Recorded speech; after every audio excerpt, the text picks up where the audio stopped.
What I love about title work is it's sort of like a film before a film. It's a way of conditioning the audience of what it is that they're about to see, or at least, kind of lighting up their senses a little bit before the show begins. The best titles, obviously, are the ones that fit the film. I'm Danny Young. I'm a motion designer for film and television, and I have a company called Prodigal Pictures. We do graphic idents, we do titles, and we do promos. Film title work is very much about you understanding the story and talking with the director first, so you can understand what shape a title needs to be. Some titles are incredibly short, and they should be, because you just need to get right into the film. Other films want a bit of a ride before you get into it. You develop a discipline as a designer that, oh, I'm designing because I'm telling this story, or this message is really important. So your focus just becomes crystal clear at that point. A director has only so much time in a day. I mean, you're this part of their schedule. When they come in, you got to be on it and in there. If you don't have an idea, they're going to see that too immediately. Oh, he doesn't have an idea. This thing sucks. The best pitches I've ever had is when I kind of have a book, but I have a really great motion test, an actual moving piece that demonstrates, that it does fit with the film. From the title business, I've pretty much learned to be a jack of all trades. And even in the work that I've done as a designer, I didn't go to school formally. And so I had to find a way into the business that a lot of, that I didn't have access to. So my way to do it was just learn everything I could with the tools that had just come out at the time. I learned animation and editing, and I'm like, gosh, I love this stuff.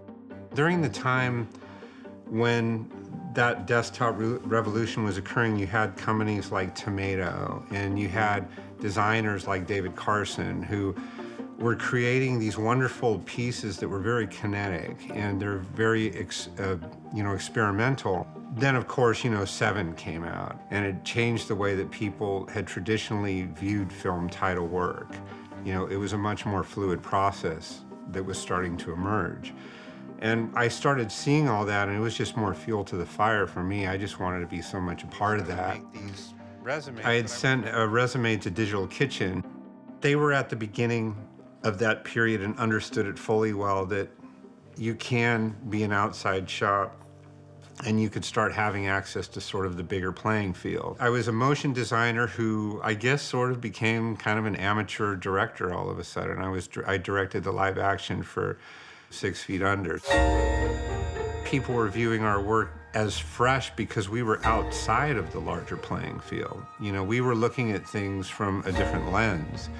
We weren't trapped by all of these, expected ways of doing things. That's the actual photo, yeah.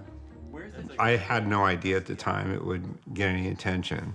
I mean, when all that stuff just kind of comes together and you're able to finally do the things that you never thought could be possible, it's like Providence. There's this window that you have, and it's a real tiny window, and you have the ability to get a hold of that and take it, or you could just sort of let it slide, but you're going to miss that opportunity. Here's 6 Feet Under here. I was a little over 35, and for some reason I thought it was the end of the world, and I was out of time, and then it was going to be over soon. I had no idea about LA. I thought it was that thing out there, that you had to live in. I sent my reel to Kyle Cooper. Kyle was starting his studio, and he called me in like 3 days. All of a sudden, we're kind of growing fast. Personally, I did, Kiss Kiss Bang Bang, and then shortly after that did Rock and Roll, and then shortly after that did Iron Man, and then one Iron Man led to another Iron Man. To me, graphic design is really just a sampling of all the things that we take in that's external to design. There's something about building a library of things over time that, whether it be, physical elements or files or just references that you're always pulling on. I'm very much a pack rat for that reason. Like, I have a garage and a room full of stuff I can't get rid of because I know that if I let go of that one thing, I'm not kidding, I can't tell you how many times the very next day I needed that thing. My drawings still look like this.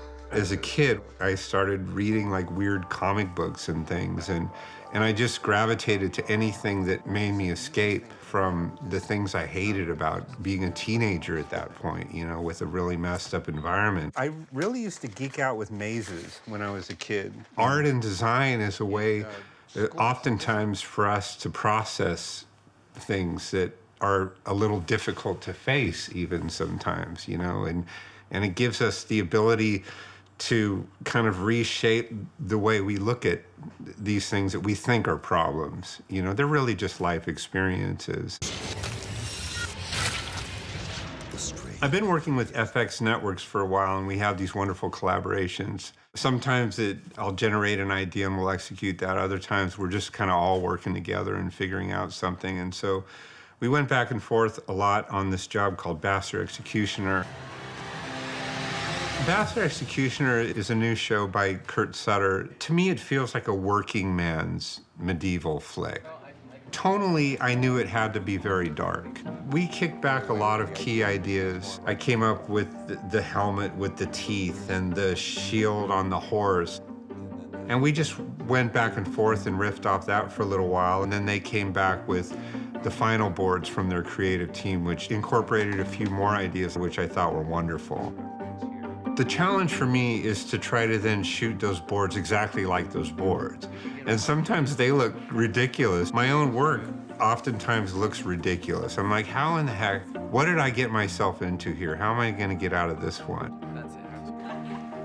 Some projects are so large and of such a scale, there's no possible way you could do it yourself.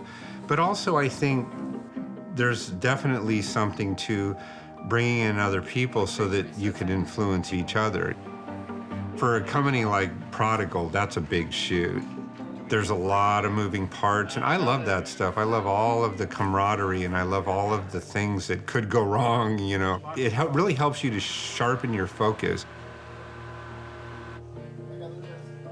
Clients want you to deliver pretty quickly. I mean, for Bastard Executioner, we had stuff loaded up the next day, and 2 days later, we had to produce a cut. And it's gotta be a good cut. There's a great team of guys working on this project with me. A wonderful editor, a couple of really good animators, guys I've known a very long time, and they love what they do too. That's the way I like to work. I like to have a very small, concentrated team. The workload is a little heavier than in a larger team, but there's a focus that I really want to try to keep intact. That's really important to me. All of this is a way to tell a story. All of it's a way to make a connection to an audience. There's something about just getting in there and doing it, and you start discovering your talents within that process. And, you know, by you just kind of jumping in and trying to overcome what you think your own personal limitations are in this stuff. Like, why not go out there and do something that inspires you? You know, stretch yourself, like, learn how to tell a story. Like, don't just noodle with little software-y things and, you know, plugins and all that. Go out and tell a story, do something big. You know, try something big, fail at it. Go fail at it 100 times until you finally get it right and everyone's like, oh my gosh, you figured that one out.